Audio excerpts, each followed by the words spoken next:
Halo teman-teman, Assalamualaikum warahmatullahi wabarakatuh.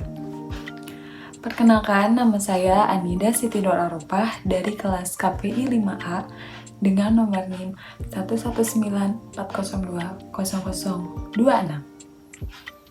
Pada kesempatan kali ini, saya akan membuat video yang berisikan jawaban dari soal-soal ujian tengah semester mata kuliah Teknik Kitabah yang dibimbing oleh Bapak dosen, yaitu Bapak Aang Ridwan.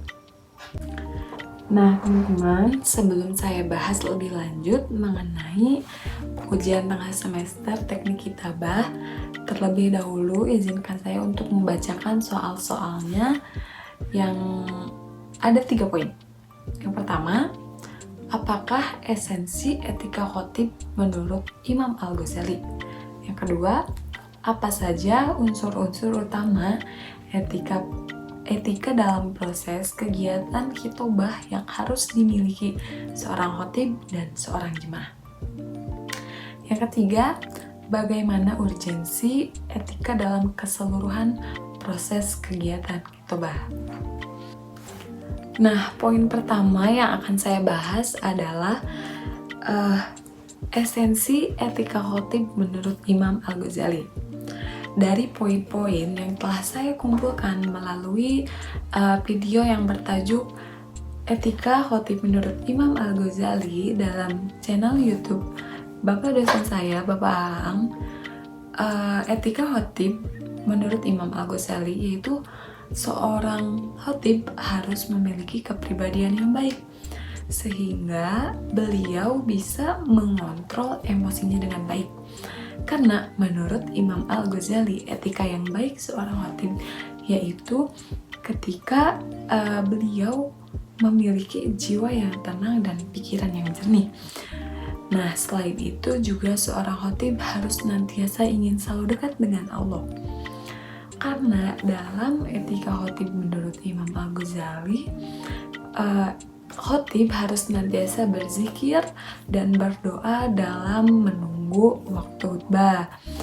Nah, orang yang selalu ingin dekat dengan Allah pasti senantiasa membasahi mulutnya dengan menyebut asma-asma Allah.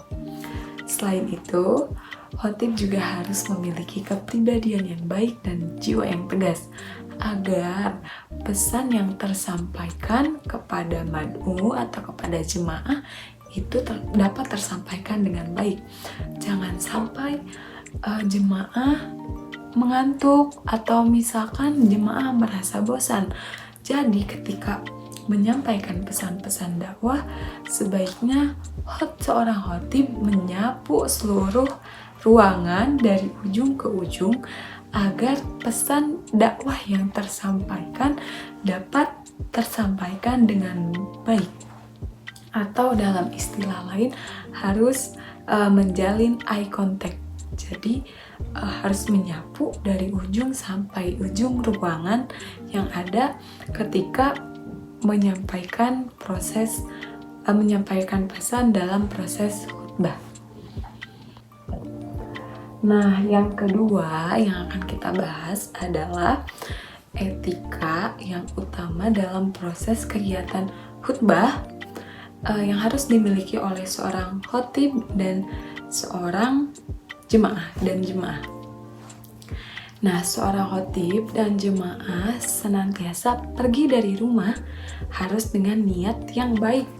Niat karena Allah, agar segala proses kegiatan khutbah tersebut diberi kelancaran dan diberikan pahala oleh Allah. Selain itu juga seorang khatib dan seorang jemaah itu harus memiliki jiwa yang tenang dan pikiran yang jernih, agar ketika kita sampai di tempat di masjid itu kita hanya fokus kepada seorang jemaah, hanya fokus kepada apa yang disampaikan khatib, dan seorang khatib fokus kepada pesan yang akan disampaikan kepada jemaah. Nah, selain itu juga seorang khatib dan seorang jemaah tidak boleh menyia-nyiakan waktu. Sehingga ketika kegiatan khutbah berlangsung, mereka memanfaatkan waktu dengan sebaik mungkin, mengisi waktu luang dengan berzikir, berdoa kepada Allah, dan ketika azan berkumandang tidak boleh berbicara, tapi menjawab adzan atau dengan meresapi dan merasa takut kepada Yang Maha Kuasa. Nah, selain itu juga seorang khotib dan seorang jemaah itu harus memiliki niat untuk mengamalkan apa yang pesan dakwah yang disampaikan ketika dalam proses khutbah. Nah, ketika khotib menyampaikan pesan dakwah, jemaah pun harus berniat untuk mengamalkan pesan-pesan dakwah yang disampaikan oleh seorang khotib. Nah, poin yang ketiga, yang terakhir, yaitu bagaimana urgensi etika dalam keseluruhan proses kegiatan khitobah. Nah, teman-teman, urgensi dari keseluruhan etika dalam proses kegiatan khitobah yaitu kita harus menyadari posisi masing-masing.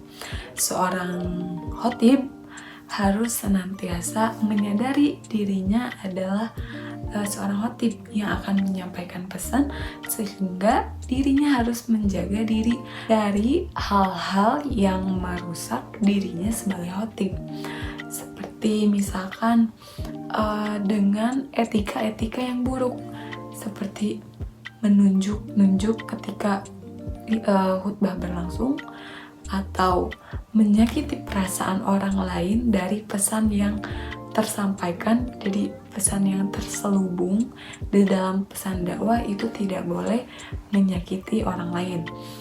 Nah, seorang jemaah juga harus memposisikan dirinya sebagai jemaah yang akan menerima pesan dakwah dari seorang khotib, agar pesan dakwah yang disampaikan juga dapat diterima dengan baik. Nah, selain itu, seorang khotib dan seorang jemaah penting sekali memiliki rasa ingin selalu dekat dengan Allah, sehingga tidak ada waktu yang terbuang sia-sia.